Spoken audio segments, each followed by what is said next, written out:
एक छोटे से गांव में कबीर नाम का एक लड़का रहता था। वो बुद्धिमान तो था, लेकिन उसकी एक बड़ी समस्या थी। वो कभी ध्यान केंद्रित नहीं कर पाता था। उसका मन बेचैन पक्षी की तरह एक विचार से दूसरे विचार पर भटकता रहता था। अगर वो पढ़ना या कोई और ज़रूरी काम शुरू करता तो जल्द ही उसका ध्यान खेल या किसी और चीज़ में भटक जाता। अगर वो पढ़ाई करने की कोशिश करता तो वो अपने फ़ोन या दोस्तों के बारे में सोचने लगता। कबीर के पिता अक्सर उससे कहते थे, बेटा, तेरा मन बेकाबू घोड़े जैसा है। अगर तू इसे काबू में नहीं रखेगा तो ये तुझे गलत रास्ते पर ले जाएगा। अपने मन को अनुशासित कर, तो ये तुझे जहाँ चाहे वहाँ ले जाएगा। लेकिन कबीर ने कभी इस बात को गंभीरता से नहीं लिया। एक दिन गुरुजी नाम के एक बूढ़े और ज्ञानी गुरुजी आए। वे युवाओं को सफलता दिलाने के लिए जाने जाते थे। कबीर के पिता उसे गुरुजी से मिलवाने ले गए और अपनी समस्या बताई। गुरुजी मुस्कुराए और कबीर को पानी का एक छोटा गिलास देते हुए बोले, इस गिलास को पकड़ो और मेरे बगीचे में घूमते समय एक बूंद भी मत गिराना। ये सुनने में तो आसान लग रहा था, लेकिन जैसे ही कबीर चलने लगा, पक्षी चहचहाने लगे, पत्तियां सरसराने लगीं और पास में दूसरे बच्चे हंसने लगे। हर बार जब वो इधर उधर देखता, पानी गिर जाता। जब वो लौटा तो गिलास आधा खाली था।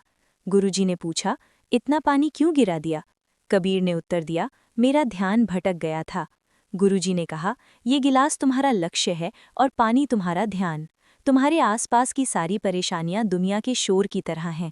अगर तुम अपने मन को अपने उद्देश्य पर केंद्रित नहीं करोगे तो तुम्हें पता भी नहीं चलेगा और तुम सब कुछ खो दोगे। कबीर को आखिरकार समझ आ गया।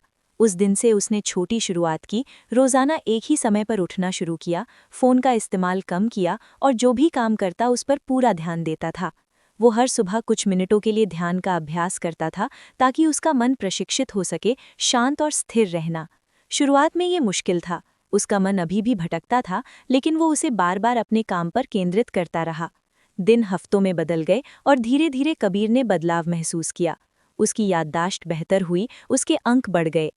एक साल बाद एक बड़ी राष्ट्रीय प्रतियोगिता की घोषणा हुई। छात्रों को सीमित समय में जटिल समस्याओं को हल करना था। कबीर ने भी भाग लिया। प्रश्न पेचीदा थे और कई छात्र घबरा गए, लेकिन कबीर शांत रहा।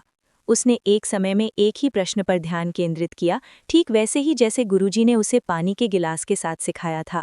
जब परिणाम आया तो कबीर को विजेता घोषित किया गया। सभी ने उसके लिए जयकार की और गुरुजी गर्व से मुस्कुराए।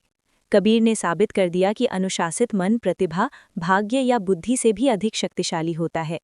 तब से कबीर अपने गांव में उस लड़के के रूप में जाना जाने लगा जिसने अपने मन पर विजय प्राप्त कर ली थी। अगर आज आपको प्रेरणा की थोड़ी सी भी चिंगारी महसूस हुई है तो उसे फीकी न पड़ने दें। इस वीडियो को लाइक करें, इसे किसी